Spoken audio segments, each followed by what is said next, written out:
Jestli se právě ty rozhodl, že chceš přestat s drogami nebo s alkoholem, mám pro tebe pár důležitých rad.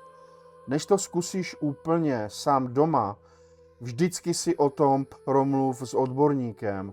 Když nebude psychiatr, zavolej praktickému lékaři, nějakému adiktologovi nebo přímo zavolej do nějaké léčebny.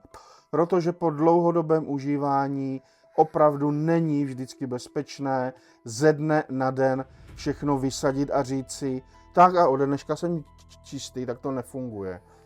Abstinenční stav může být totiž někdy velmi nepříjemný a u některých látek může být dokonce životu nebezpečný. Typickým příkladem je například alkohol a u člověka, který dlouhodobě a ve velkém chlastá, může bohužel po vysazení vzniknout těžký abstinenční stav, včetně zvracení, křečí, zmatenosti nebo delíria.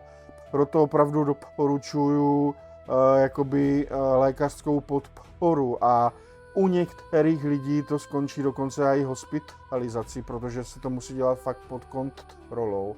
A podobně je třeba být opatrný například i u benzodiazepinů, kde může být náhlé vysazení po dlouhodobém užívání opravdu nebezpečné a může vyžadovat postupné snižování dávky pod odborným dohledem, aniž byste se vyhli nějakým epileptickým záchvatům.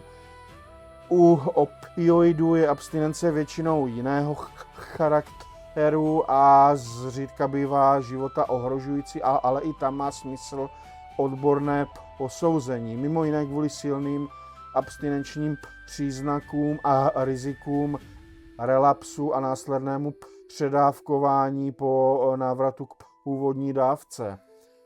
Takže moje rada je jednoduchá. Neexperimentuj se svým zdravím. A ještě jedna věc.